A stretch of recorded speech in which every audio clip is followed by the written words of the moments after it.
Hi hello నమస్తే welcome back to shalom devotional messages 777. బాగున్నారా? అందరూ బాగుండాలని కోరుకుంటున్నాము. అందులో మేము ఉండాలని కోరుకుంటున్నాం.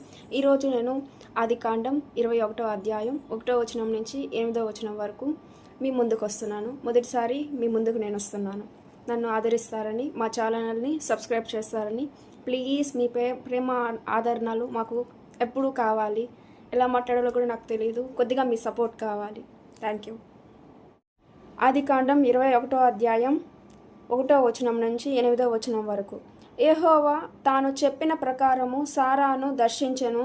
యెహోవా తానిచ్చిన మాట చొప్పున సారాను గూర్చి చేసెను. ఎట్లనగా దేవుడు అబ్రహాముతో చెప్పిన నిర్ణయ కాలముల్లో సారా గర్భవతి అయి అతని ముసలితనమందు అతనికి కుమారుని కనెను.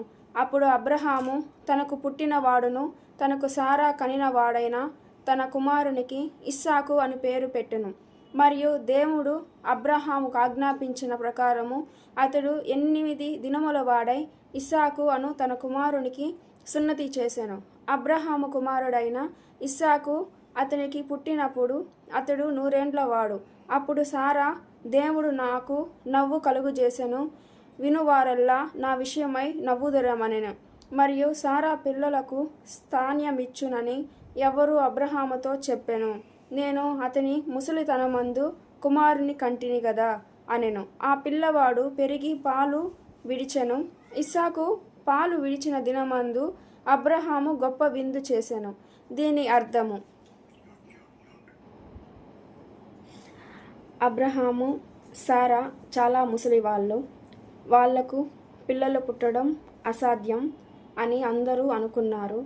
కానీ దేవుడు అంతకుముందే వాగ్దానం చేశాడు. వాళ్లకు కుమారుడు పుడతాడని. దేవుని మాట ప్రకారం ఆయన చెప్పిన సమయానికే సారా గర్భవతి అయి కుమారుని జన్మించింది.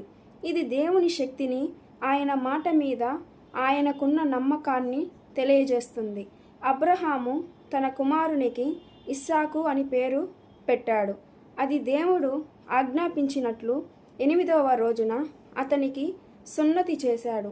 ఇస్సాకు పుట్టినప్పుడు అబ్రహాముకు 100 సంవత్సరాలు. అప్పుడు సారా, దేవుడు నాకు నవ్వు కలుగు చేశాడు, విన్నవారందరూ నాతో కూడా నవ్వుతారు అన్నది. అంటే దేవుడు తన మహిమను ప్రజలకు చూపించడానికి ఏదైనా చేయగలడు అని అర్థం.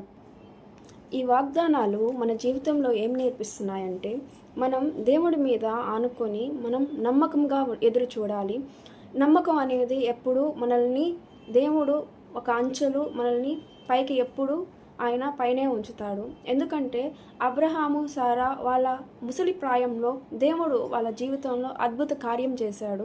అలాగే మన జీవితంలో కొన్ని విషయాలు మన జీవితంలో నెరవేరినప్పుడు మనం ఎంతో కృంగిపోతాము, బాధపడతాము. తండ్రి అయిన మన దేవుడు మనకెందుకు ఇంకా ఆలస్యం చేస్తున్నాడు అని చెప్పని బాధపడుతూ ఉంటాము.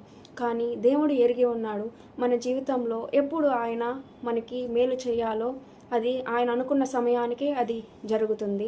మన జీవితంలో ఈ వాగ్దానం ఫలించులాగన మనకి సహాయంగా దేవుడైన తండ్రి యేసు ప్రభు మనకి తోడుగా ఉన్నాడు.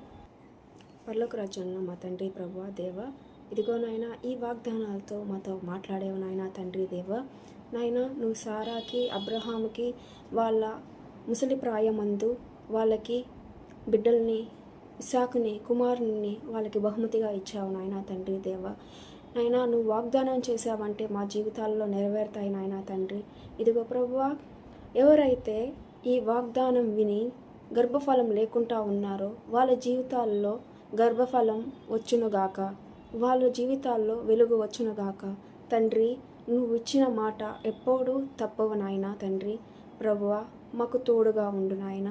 మా యూట్యూబ్ ఛానల్లో ఎవరెవరైతే ఈ వీడియో చూస్తున్నారో వాళ్ళందరి జీవితంలో ఎవరైతే వింటున్నారో వాళ్ళకి ఈ వాగ్దానాలు ఫలించునుగాక. ఈ ఉదయకాల సమయంలో ఈ ఇచ్చిన వాక్యాన్ని బట్టి ఏదైనా తెలిసి తెలియక తప్పు చేస్తుంటే నన్ను క్షమించమని అడుగుతూ మీకే ఈ ప్రార్థనని అర్పిస్తూ యేసయ్య నామం పేరట వేడుకుంటూ ప్రార్థన సమర్పిస్తున్నాం తండ్రి. ఆమేన్. హల్లెలూయా.